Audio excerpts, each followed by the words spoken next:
What's up, YouTube?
Cut off the last beat. Cool. So I've been trying to think about how I want to do my streams from now on. I don't know. Been trying to think of like a format. Yeah.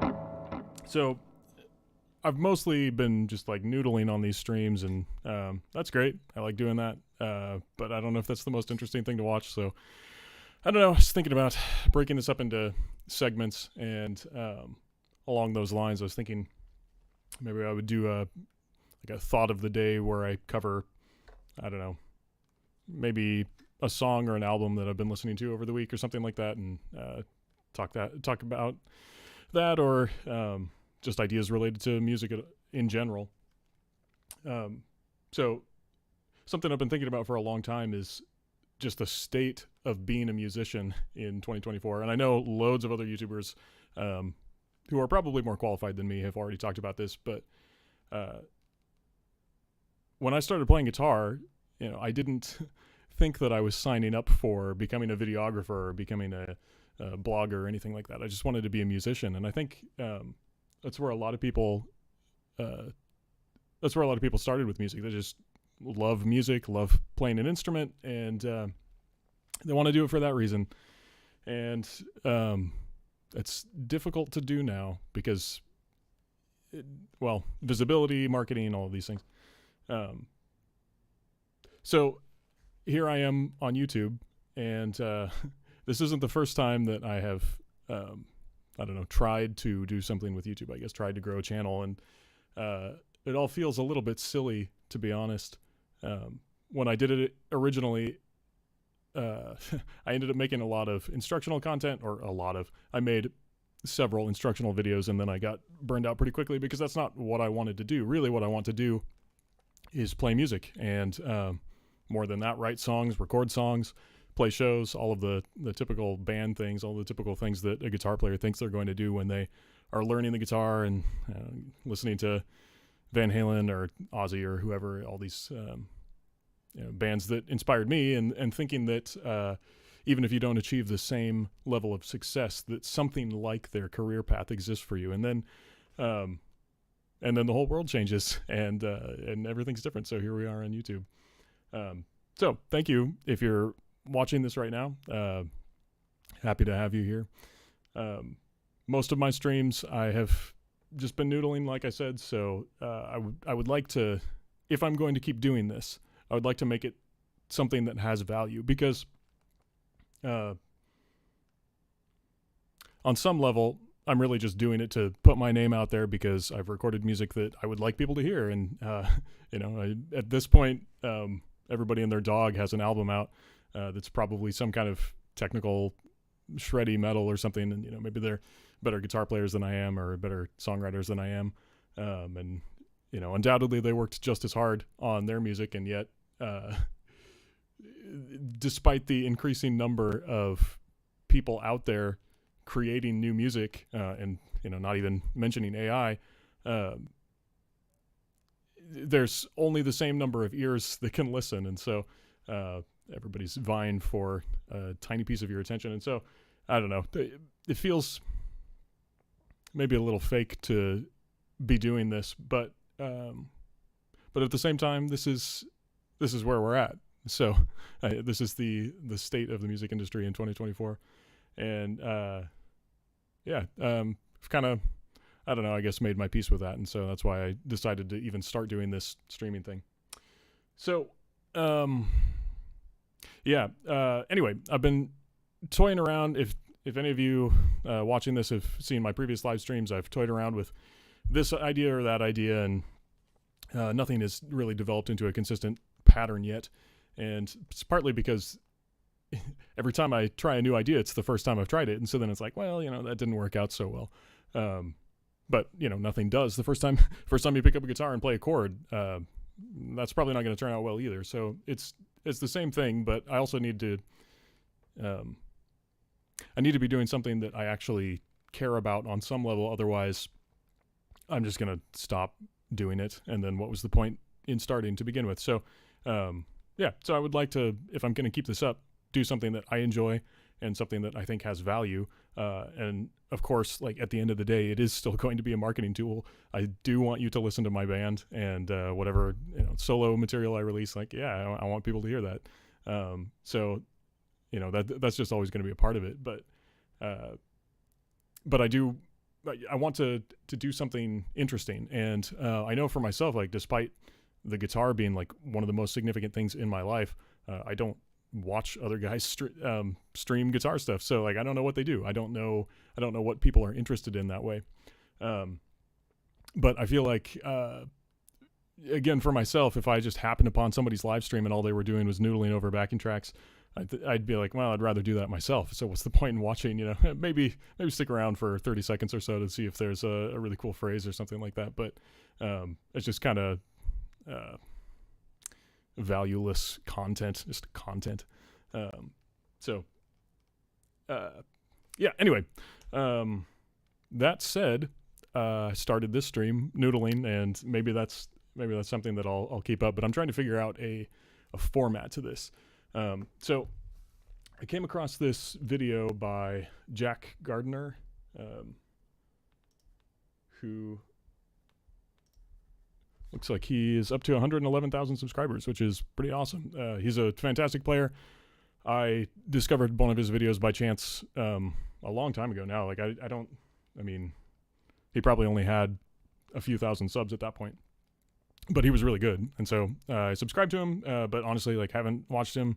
I mean, I don't watch I don't watch guitar streamers, and I don't even really watch music channels that much, to be honest. So yeah, I don't know what people do on this platform, but a video that he put out called I don't know if you can, yeah, okay, I guess the title's up there. Improvisation, a complete overview for guitar masterclass, came up in my recommended, and I thought it'd be interesting to watch at least part of this. I have not seen this ahead of time. I was just scrolling through the very beginning of it, where he's just kind of going wild and playing some awesome stuff. But yeah, I thought it'd be fun to go through this. I actually, despite most of the total runtime of all of my live streams have been me noodling and improvising. That's not really what I consider my strong suit. Like, I have a decent amount of technical ability, and I enjoy writing songs, and I think I'm okay at that, at least. And those are the things that I think I do well. But the off the cuff improvisation is something that I've really only felt like I've gotten better at recently, and I still kind of listen to my own playing, and then, well, I don't know. So every now and then I play something that I'm like, yeah, this is okay. But for the most part, my playing just doesn't really, I don't know, excite me. It sounds boring. Yeah, I know, well, yeah, probably not going to watch this entire video, because it's there if you want to watch it. It's Jack Gardner. Again, you can, oh, maybe not. Yeah, you can see the title now. But yeah, just watch it together and see what he's got to say, and see if I can apply it to a backing track, because I would like to get better at improvising. So here we go.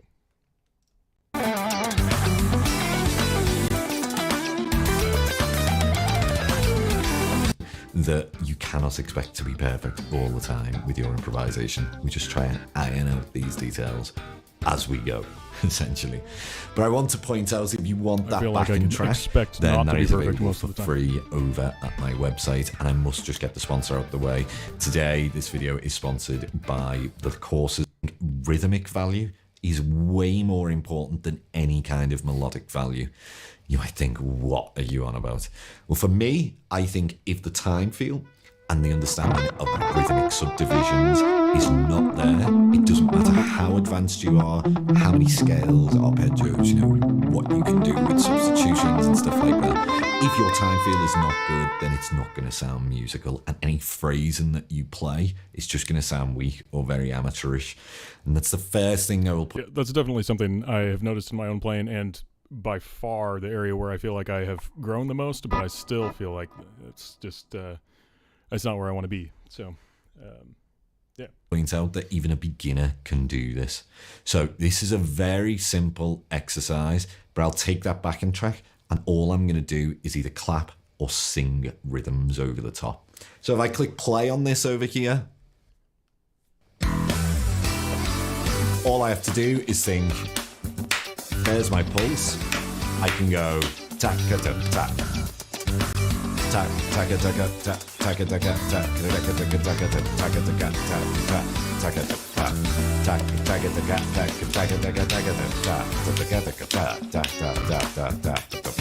tack sounds like random golf. Yeah, so something that he's doing there is like really emphasizing particular beats, and yeah, I've noticed when I've played phrases on the guitar that I thought were really cool, it's like it had a certain certain emphasis. It wasn't just I can't think of an example, but yeah, it had that rhythmic feel.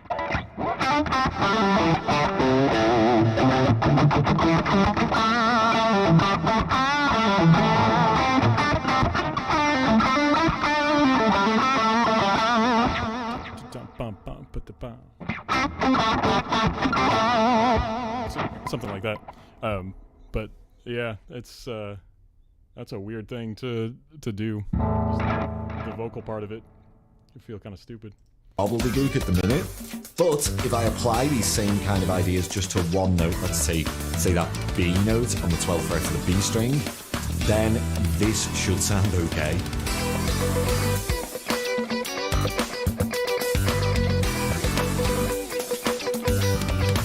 That was an interesting kind of stuttering riff he did, or stuttering rhythm. So like.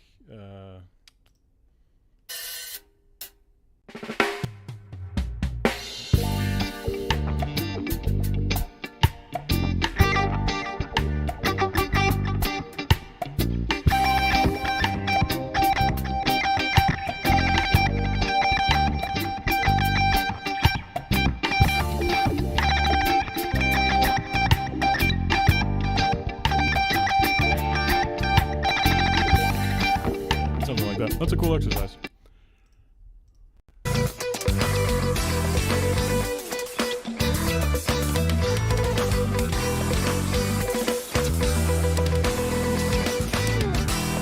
You get the idea.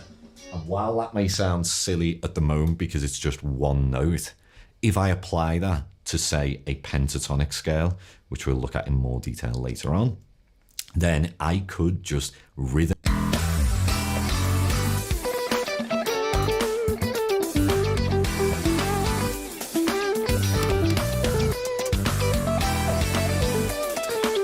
I did a stream a while back where I was looking at a Sean Lane instructional video, and one of the many things that I was kind of riding this hype wave, this minor obsession with him for a while, and I still kind of am, to be honest. I just he's not what I'm primarily listening to at the moment. But the thing that would like really struck me about his playing is that he's doing all this absolutely mind-blowing technical stuff, and his phrasing is fantastic, and so much of it is rooted in the pentatonic scale, which as a guitar player who's been playing a long time feels like, well, the pentatonic scale is, I mean, it was my introduction to guitar scale or scales on the guitar, and I think that's true for a lot of people. And so because it's the first thing that you learn, it's like, well, okay, pentatonic scale again, and it's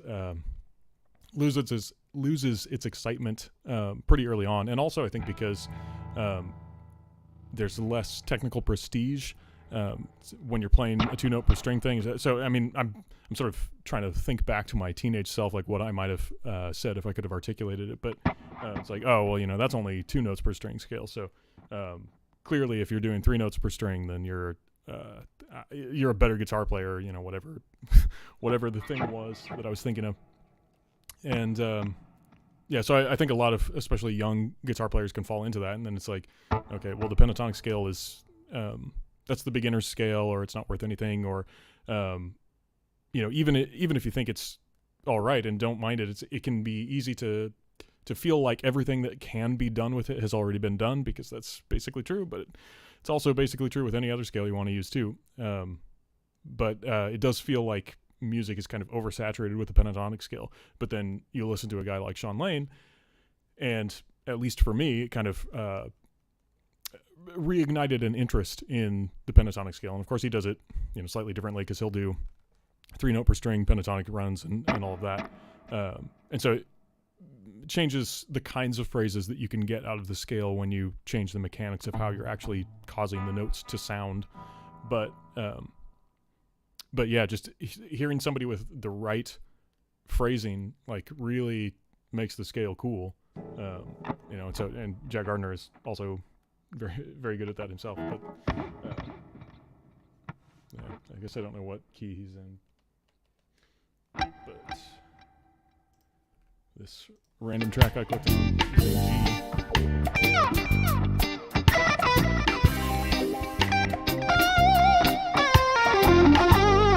Just kind of falling back into habits, I guess.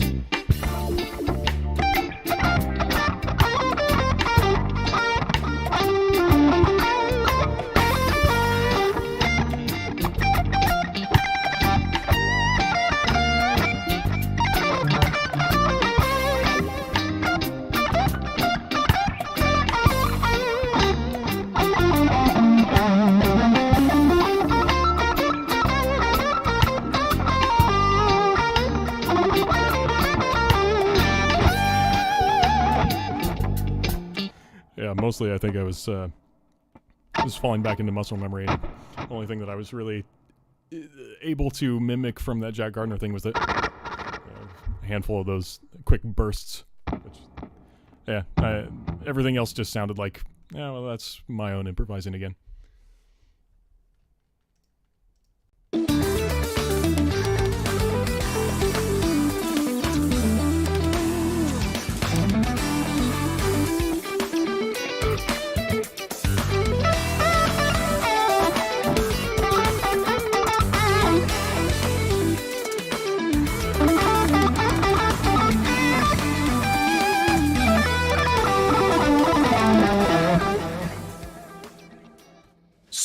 The track he's playing over is also like really bouncy. I don't know. It's it's a fun track that kind of has I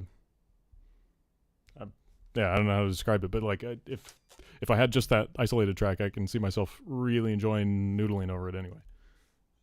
Super simple in terms of its context, but I hope you can hear there a pentatonic scale can sound very, very musical. But this brings me on to point number 2 then. And I think this is what most people probably want to hear. I think point 1, if you take anything from this video, is going to work and apply to whatever scale or arpeggios, whatever level you are at already. If that's the only thing you take away from this video, then I would say that's years worth of work if you want to actually give it a go. But point number 2 is all about finding a visualization method. Guitar, by its very nature, it's got a very strange tuning. It's a shape-based instrument. It's not like the keyboard or a piano. You know, we have multiple options of where we play each note, just with a C.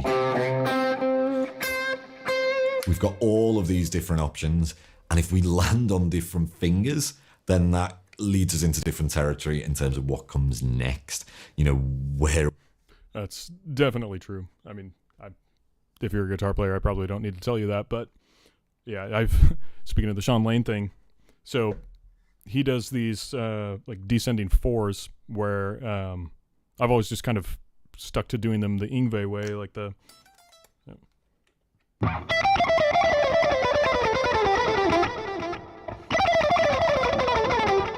So, and then you end up with, you kind of have to pick a point where you're going to make the string transition, and then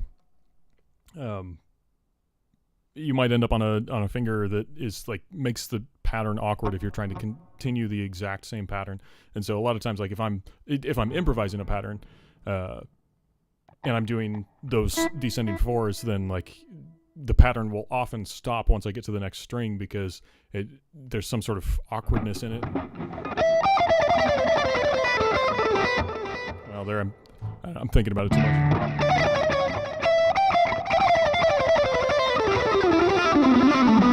I think that's something I do pretty commonly.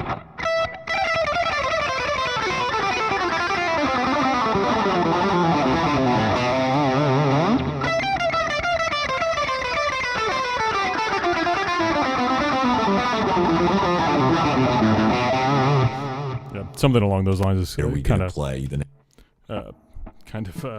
a muscle memory thing for me, and it's a result of that. So, you know, Sean Lane, he does this really cool thing where he does descending 4s, like, with a sort of half-picked, half-legato approach. So it's this, he'll do down, up on those two.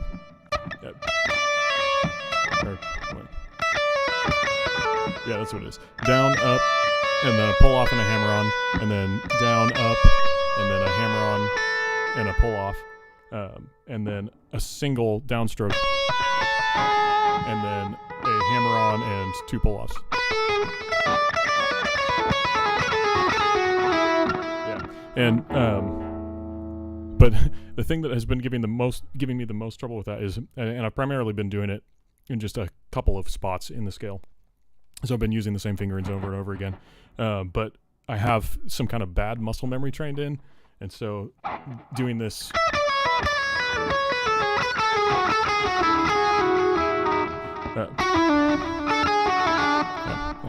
play the right note is helpful. But making that switch to the pinky finger is really important if you want to keep that pattern going down across the rest of the strings. And instead, I frequently get hung up because my ring finger wants to go down instead of my pinky finger.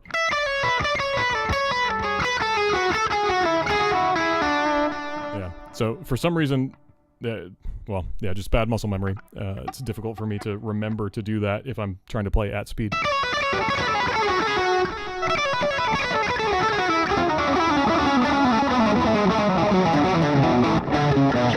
Well, you get the idea. So that's been a fun Sean Lane thing. The next 3 notes, it all depends on which finger we land on. So choosing a visualization method is going to be the most important thing, I would say. I've seen tons of guys come up with all crazy theories. I even had one student at one point, and forgive me for saying this if you're watching out there, but he'd come up with his own method of triangles, symbols to outline the fretboard, different color schemes, all this kind of stuff. And I had to tell him, man, it's way more simple than that. We cannot physically see the whole fretboard at one time. We have to look in little chunks. And of course, once you internalize it a bit more, you can move between these chunks, but it's not like we see the fretboard as this thing that lights up with all the frets that we need to play. No, it's all about the smaller information and relating things, I think, back to anchor points or root notes if we're doing a visualization method regarding intervals. But there are 3 main types. So I don't know what he's about to say, but the visualization has not really, that's not really been a struggle for me. More, it's been the rhythmic feel and just coming up with phrases that are cool and not just sort of random nonsense. But yeah, the one thing that I don't like about my usage of the fretboard is that I kind of learned to navigate the fretboard sort of one note at a time. And I know lots of other guitar players have done this. I learned scales and scale patterns, and I would practice them, up and down all the strings and all that. But it somehow it seemed, I don't know, I was impatient or lazy or whatever. And so I would just do a lot of experimentation. And so you end up, like the Yngwie descending fours thing that I played a minute ago.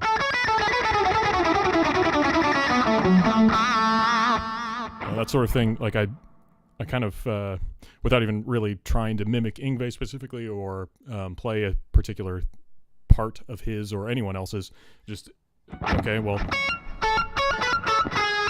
kind of playing where I thought the next note was supposed to be. It's you can sort of tell what scale you're in, even if you don't have a very developed ear for that. You can typically pick up on major scale or minor scale or something like that, and just one note at a time.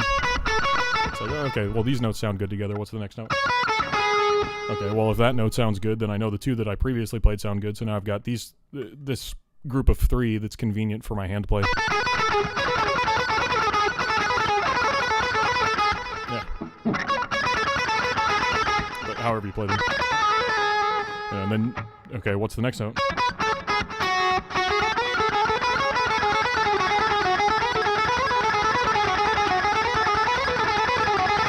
And then you can chain them together and do all that. And so little by little, I kind of learned that. And then when I got brave, I would branch out trying to find out, okay, well, if I'm here on the fretboard, then how can I get to the next string if I'm comfortable on the B string or if I'm comfortable on the E string or something like that. And so I played a lot of wrong notes, and it's still, as a result of doing things that way, I think there's still some sort of bad muscle memory that way, where it's a stronger tendency to play actually the incorrect note because of the way that my muscle memory developed. So yeah, but as far as I don't feel personally restricted by being able to make sense of the fretboard. I can see how the longer the 8-note scales can tie into your pentatonic positions, and I learned the pentatonic positions before basically anything else. So it did, at the beginning it's very hard because it's okay, well, you learn the scale this way, and then you learn, and chaining the 2 together, unless somebody's specifically telling you, hey, do something like this, that can be kind of a tricky thing. But thankfully on that, I actually had a friend who's a phenomenal guitar player. He kind of unintentionally showed me some things with that, and I was like, oh wow, okay, that's maybe not so hard. You just kind of play the notes, play a few notes from one position on these strings and then move to these strings and play a few notes from the next position up or the next position down or whatever. So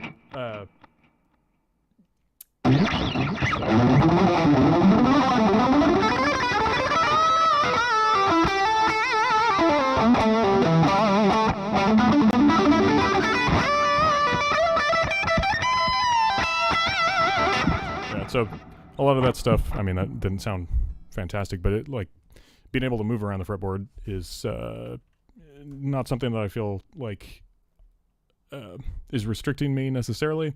It's more the other things that I mentioned, but I'm going to listen to what he has to say here. Anyway. Of visualization. We have cage system, the 3-note per string way, and then we've got the intervallic way, which I think... okay, well, yeah, that's basically what I was talking about. So I see what he says about the intervallic way, which...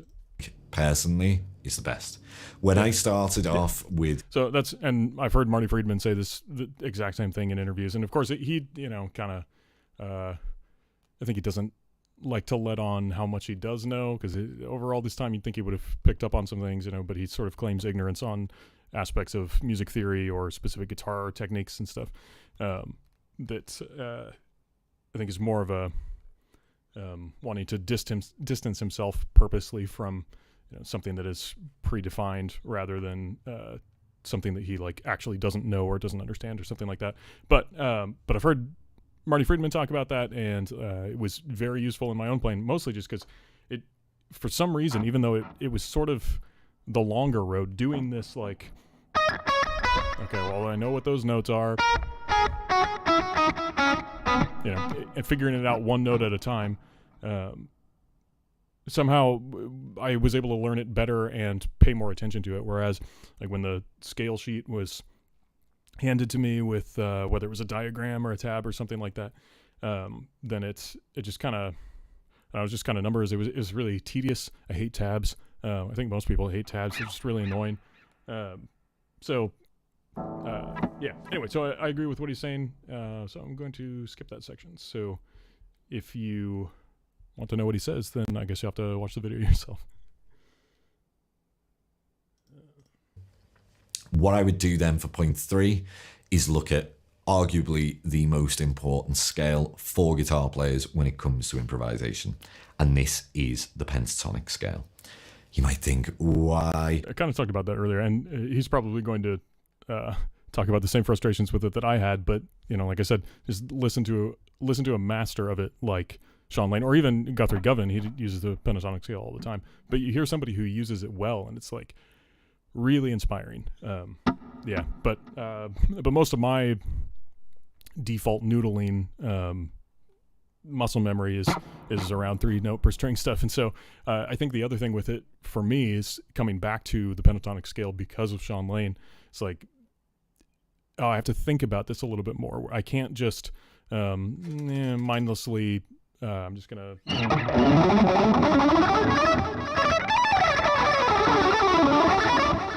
Well, mindlessly and poorly right now.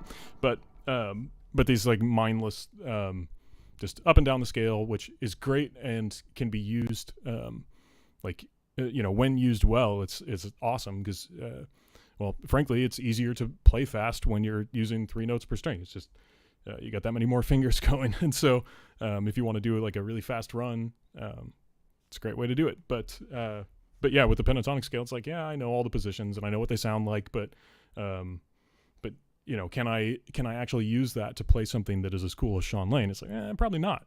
So what's the difference there? And I haven't I think the thing is that myself and many guitar players just don't treat it with any respect. So we'll see if that's what he says.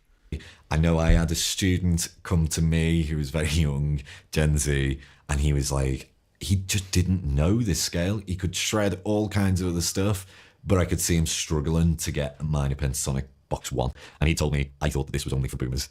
Let me tell you, that is not the case at all. Every guitar player in the world, in that sense, will... Okay, that's a little bit different than the direction that I was going, but I guess I'm not young anymore. Be a boomer if they're at a certain level, because everyone is using pentatonics at some point within their playing.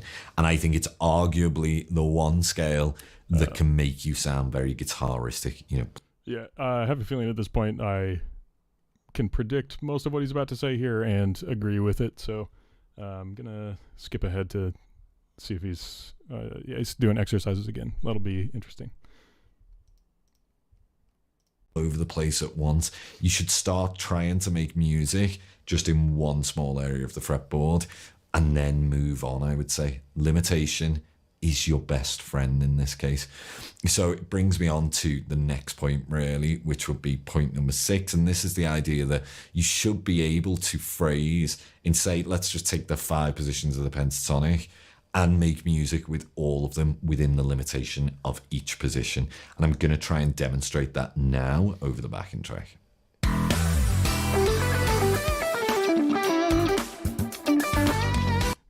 His slide went a fret out of the shape, but that's fine, I guess.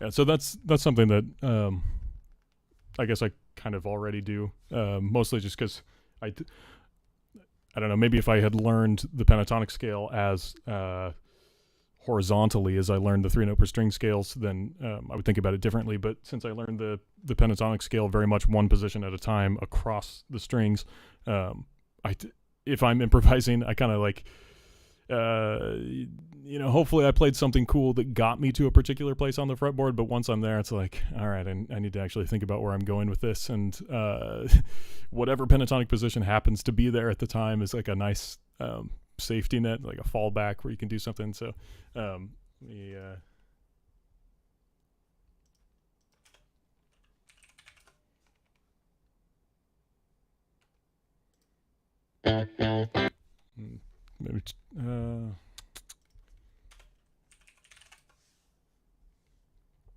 I'm trying to find a backing track that's a little more like what he's playing to.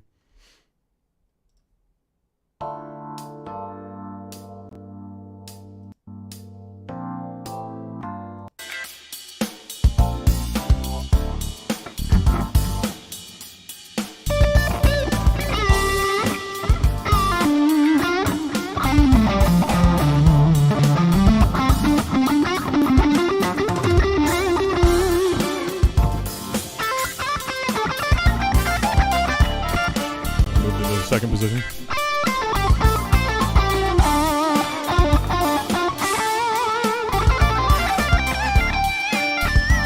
Moved outside for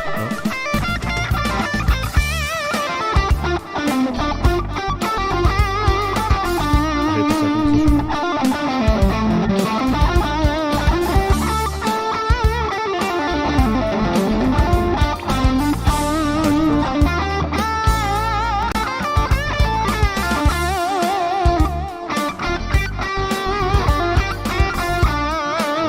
Fifth.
So it's interesting.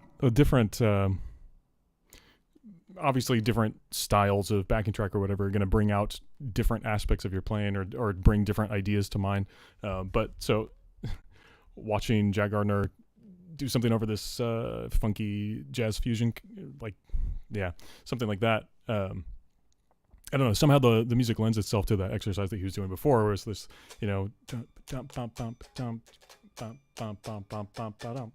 this sort of really staccato type rhythms. Whereas, like, maybe if I was playing over like a heavy metal backing track or something like that, then it would be more difficult to feel out a unique rhythmic pattern for each phrase that you're trying to do, because a lot of metal is just at various tempos, and so then when you're soloing over it, like, and I mean, I love metal, it's my favorite genre, so I'm not trash talking it, but it's very easy to just want to. The music kind of demands a sort of rigid note grouping segment to your lines, so you end up playing like straight 16ths or or 12s or something like that, and there's a lot of like very static rhythms that way, because the rest of the music is just kind of like this pulsing sort of static thing. And that's broad generalization, obviously. In general, it's not true. There's loads of variation in metal, just like there are in other genres, and there's amazing guitar players who did play amazing phrases with really cool rhythms. But it's just, every genre has a thing that it really kind of focuses on. That's like what makes the walls of the genre that you're fitting in. And so hearing this, and maybe this is why seems like everybody now is playing, all the Instagram guitar players and all that, they're all playing some sort of jazz fusion-y thing, and there's probably lots of reasons for that, but it could just be that it's fun to improvise to, in a way that maybe metal is not as fun to improvise to, whereas metal is really like fun to write riffs with that sort of musical drive in mind, but then in order to facilitate easily a kind of very rhythmically varied guitar solo, you probably want like a cool riff that's not just chugging away on some power chord or something. But obviously it's been done. There's loads of examples.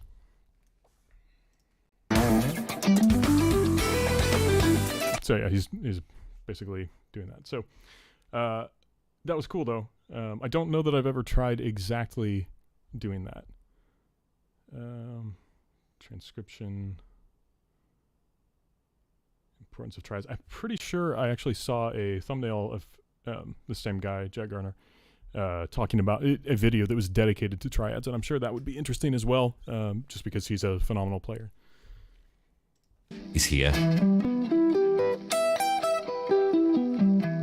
G major. Yeah, so this is definitely an area where, in my own improvising, I can play.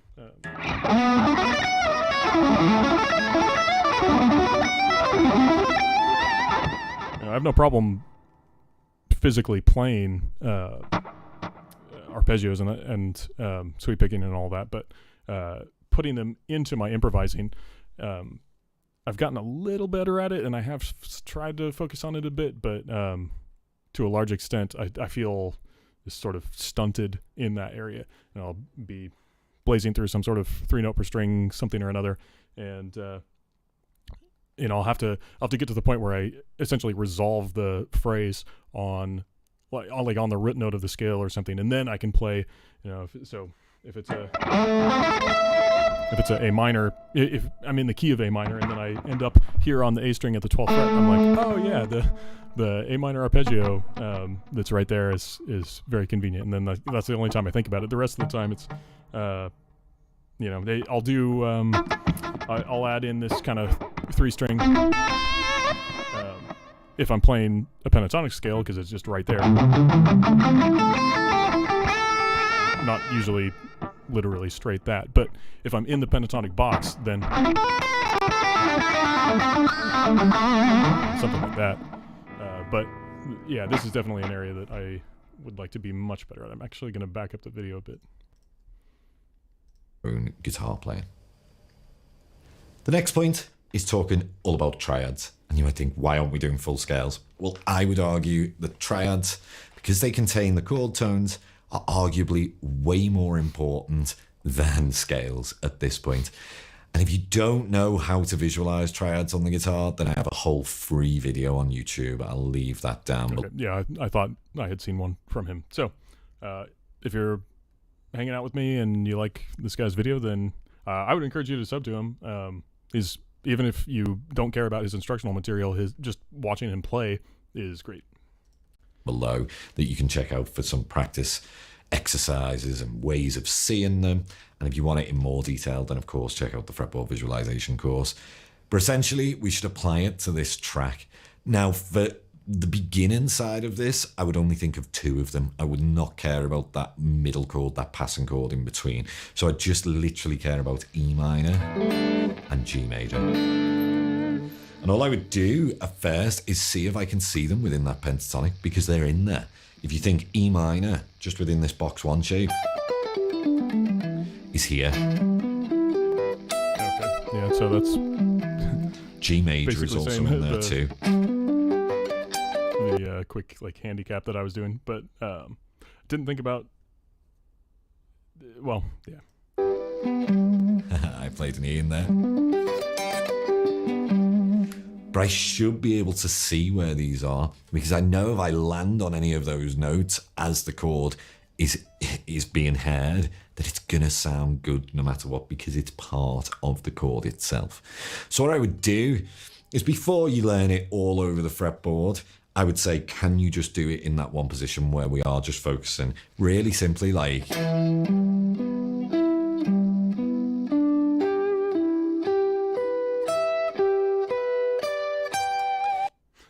Yeah, I can imagine that would be a pain to try to do at speed, because you've got all these,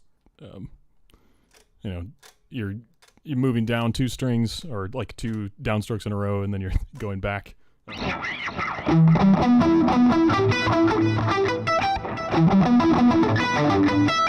Yeah, it's really error prone unless you're practicing it a lot.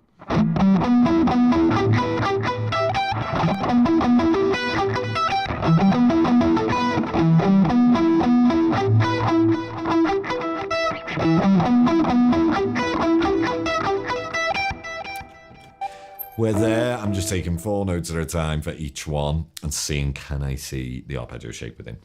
Once you've done that, you could do it through each position. But I would say then, when you can see the triads everywhere, you can experiment with just improvising with those notes over the chord. So E minor. Yeah, that's something I have not done, which is probably why I'm not comfortable at throwing those into my improvising. Triads when there's an E minor chord, and G major triads when there's a G major chord.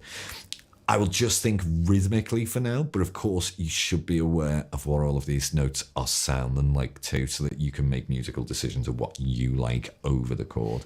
Let's give this a go. I'll try and demonstrate this over the backing track, so I'm just literally limiting myself to E minor and G major triads here.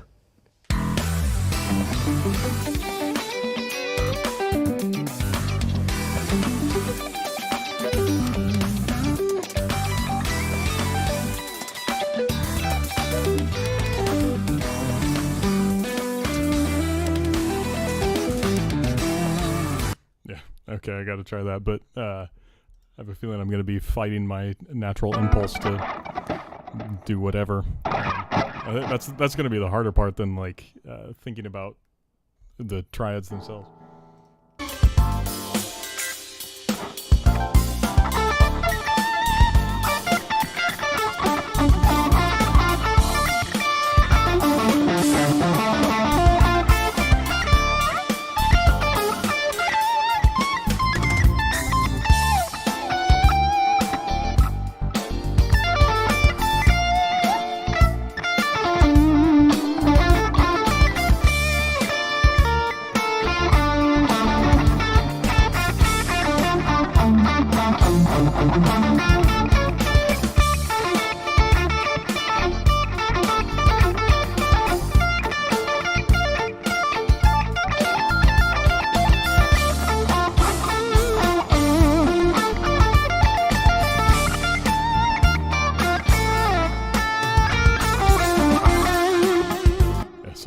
wanna play the note that actually fits.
Sucks not having a 22nd fret when you're playing in D. Anyway, that was cool, and yeah, I felt like of all the things that I've tried in this video so far, that was the one that was like, yeah, what I'm playing does not really sound good. Definitely needs a lot of work. Now, granted, just then I was only sticking to the D minor the whole way across, and he was using 2 chords, so if I was using them, I don't know, whatever chord that would be in that key, would probably sound a little more interesting. But that's definitely something that I'm going to play with, just excluding all other options for notes and scales and all that, just strictly triads of, 2 or 1 or, 3 chords or whatever it happens to be as I, hopefully get better. But yeah, that seems like an awesome exercise. The G major scale, and we get this like G major, A minor, we've got B minor, we've got C major, D major. Okay, yeah, so kind of building the chords from the scale like horizontally. Yeah, I have practiced that sort of thing, but just not in the context of putting it into improvised playing, so yeah, gonna skip ahead. I have to come back to that on my own time.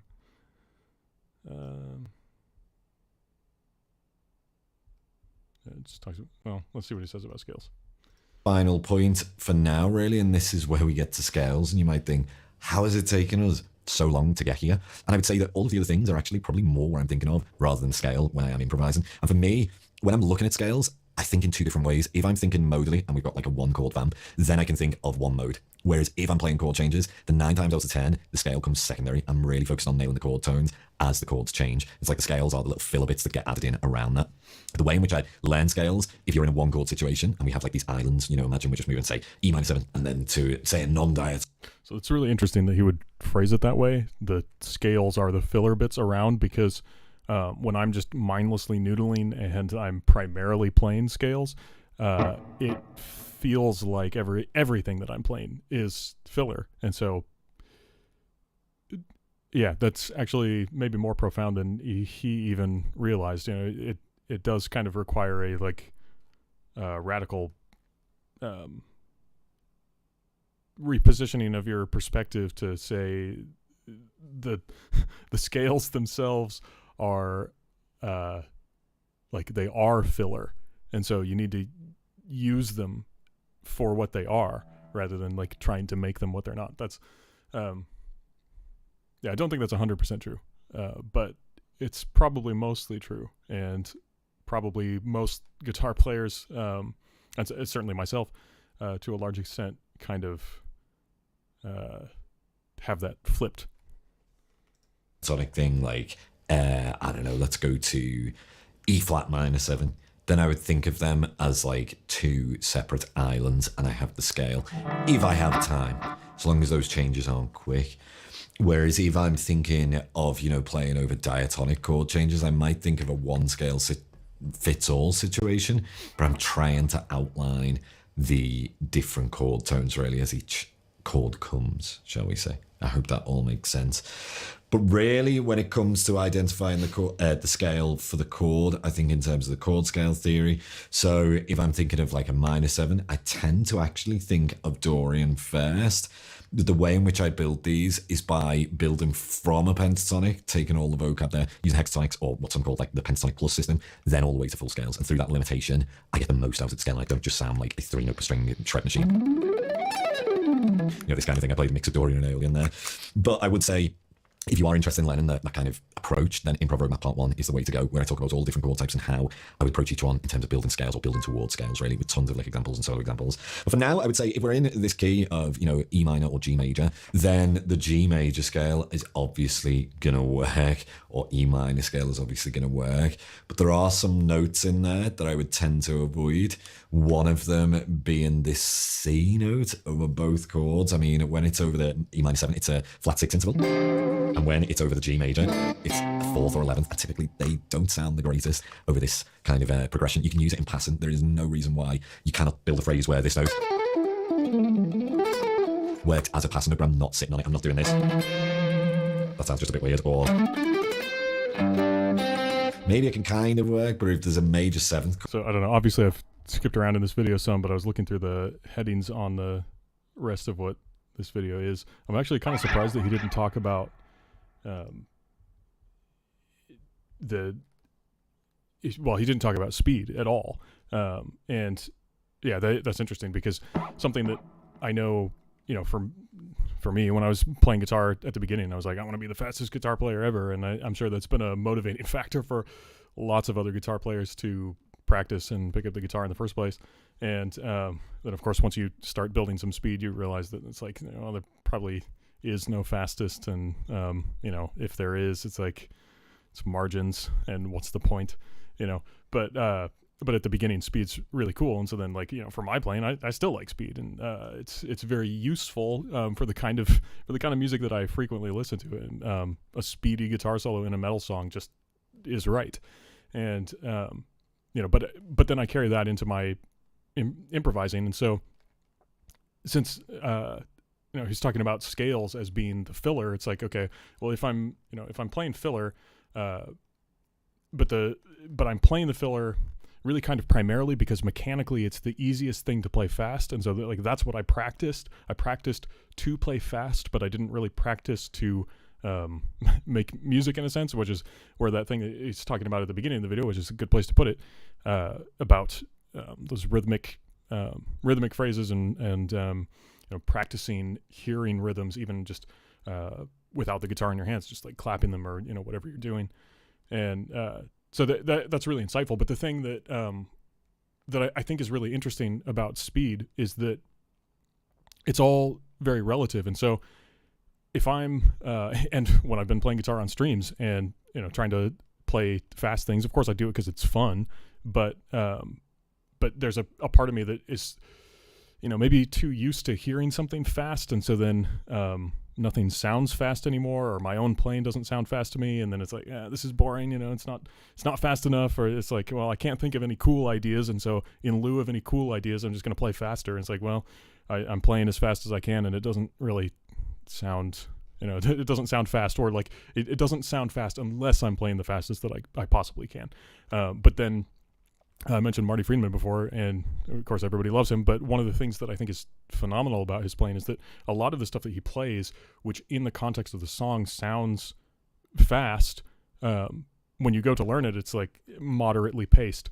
And I think that has to do with the phrasing, because there's sort of this line where like you've got a musical phrase that is like if you're starting at, I don't know what the BPM would be, but at some point if you're playing slow enough, it's not even something that your brain can really make sense of as a melody, and then you speed that up, and that turns into something that your brain can like latch onto, and something that you could sing. Like it starts out like essentially being just individual drone notes that maybe if they change after like 30 seconds a piece, it's like you can't think of that as a melody. It gets a little faster, you start to think of it as a melody, and then there's a pretty wide range where you can really hear a collection of notes as a melody, but where also you can mechanically play them with a wide range of rhythmic phrasings. And then after a certain point, in order to be able to play it faster, you kind of have to sacrifice some of the rhythmic part of that, but then also just the closeness of the notes to each other makes it impossible to really like make sense of a melody. And you can like back in the day, I used to play around with Fruity Loops and making some kind of stupid songs there. And so you can take a melody very easily in Fruity Loops and then just hear the same thing across a wide range of tempos. And if you crank it all the way up, then something that was maybe a cool hook that you could kind of bob your head to, it just becomes nonsense. You just can't make sense of it after a certain point. And then obviously, like, if it's something that is really intricate and involves a lot of like very specific and maybe large interval jumps, then you end up with something that is mechanically impossible to play at the same speed that a 3-note per string run is. So, so that you kind of end up, at least for me, like I can end up in this headspace where it's like, oh no, I need to play fast to play something that sounds cool. And by the very nature of what like makes things fast, it sort of diminishes their ability to sound cool. At least after a while, it all starts to sound the same. But if you play something that is like moderately quick, it doesn't feel fast because it's like, this isn't the fastest thing that I can play. But if you hear somebody else play that same lick, then it's like, oh, that actually sounds fast. I've had that experience many times. So it's interesting, after my whole long ramble here, really interesting that he didn't talk about speed at all. But still, I think I'm probably going to rewatch this video myself, or at least look at some other parts of it. But it was a fun thing to look at on the stream. I think I'll maybe play over a couple more tracks and try to incorporate some of his exercises and stuff before I call it quits. But it's been going a while, so I don't know. Thanks for sticking around this far. I guess if you want to see me trying to put these things into action, then stick around. This was a fun track. I'm gonna start with this one.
So what I'm trying to do is incorporate sort of the couple exercises where he was doing the rhythmic phrasing and then sticking to like an individual section of the pentatonic scale and trying to make something musical out of that.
struggle with like I can almost hear the rhythm that I'm going for in my head, and then by the time it actually comes out, it's like I'm behind now, and then it just sounds like nothing.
Put in some filler.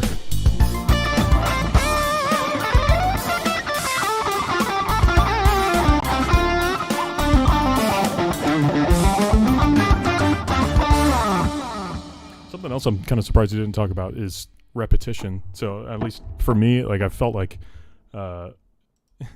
if I play something even halfway cool in a phrase, just sort of randomly or unintentionally or something like that, if I can remember it long enough to play it again, then the fact that I played it again, or sometimes even 3 or 4 times, it emphasizes it in a way that's like, yes, he meant to do that, or at least that's how I hope it comes across. But I think it does come across that way because I've heard lots of better improvisers than me do the same thing, and it sounds really cool. So I granted maybe he talked about that in a part that I skipped, but that's one of the most helpful tools that I have found with my own playing, and when I can come up with a phrase that I think sounds cool. The other thing is like your mood makes such a difference. If you're really not enjoying the track, or if you're already feeling like what you play sucks, then it's really hard to get in the groove, like in the right headspace to make something that sounds cool. But interestingly, like I feel like even though it was a little more work as I played through this, trying to incorporate some of his ideas. So, at the beginning, I was mostly just focusing on trying to add very staccato-like rhythms, so that the rhythm couldn't be unnoticed, essentially, like really, making it an exercise kind of thing. Tried doing that, and then I expanded to, I'm going to try to shift to different pentatonic positions and make a melody out of that, while I'm also continuing this, really staccato rhythm thing. And then kind of at the end started incorporating the, like I said, filler scale stuff. So it was a little more work to try to do all that, because now I'm like thinking like, okay, well, I need to do this next exercise, or I need to think about what I'm playing in this particular way, in this limited narrow range. But granted, it's a good track. Obviously, this is Funk Fusion guitar backing track in D minor by Jammin' Backing Tracks. It's a fun track. So it's just going to be a little easier to play to that way. But playing those rhythmic phrases, it's like, yes, what I'm playing sounds good. And then, if what you play sounds good, you get this sort of positive feedback loop where it's like, yes, I sound good. And then you're going to play things that sound good. So it's kind of how that works. It's another one I picked at random. I'll try to do the triad thing with this one.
Something interesting is that while I'm trying to do these more like intentional rhythms, even if they're still, well, obviously improvised, so like in some sense random, but these intentional, very pronounced, accented rhythms, I end up playing, the angle of my pick is moving in a way that is actually like not efficient, and I don't know why I'm doing that. So I don't really know how to correct for that, because it's like, just stop it. But then, if it was that simple, why would I be doing it in the first place? So something about the act of like focusing my brain on, you have to do this, is like making the mechanics of playing the guitar a little less natural than it otherwise would be if I was just, this random noodling with like no real attempt at phrasing, just kind of like whatever comes out. So that's interesting.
second ago I did that thing again where it's like my pick, I don't know, my picking hand just got a weird thing and ended up just totally losing what I was doing.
Fives are not working out.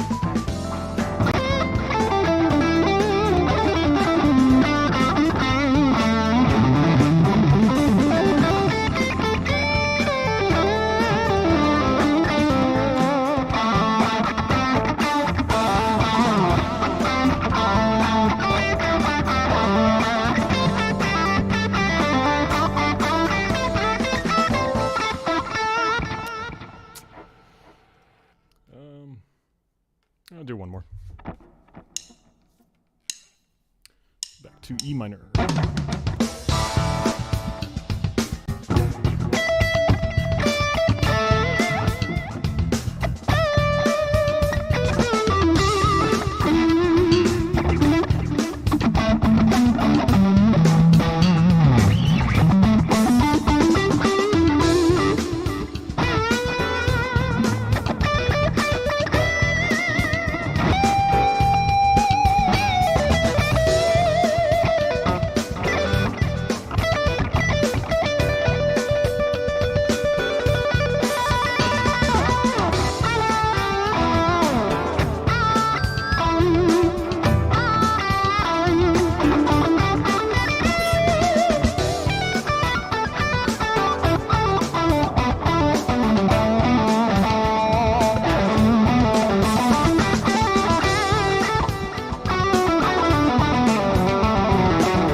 played something ambitious enough to really screw it up.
Fun.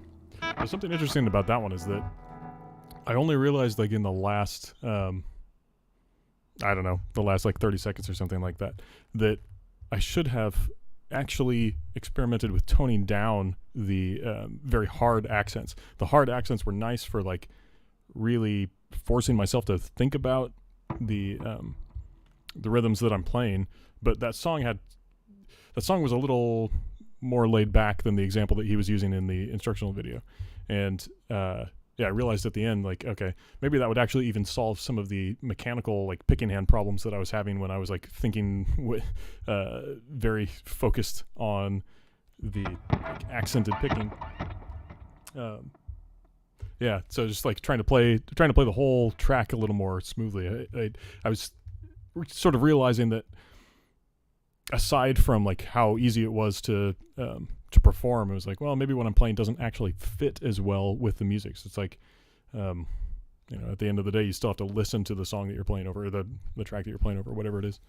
I'm gonna do one last thing, just rewind it a little bit and play with that.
Well, that is going to do it for this time. So thanks for joining me. And I still have not decided on a set time for these streams, and tonight was later than I expected, so not going to give a time just yet. But assuming I keep doing this, one of these days I'll come up with an actual schedule. In any case, see you next Monday if I see you.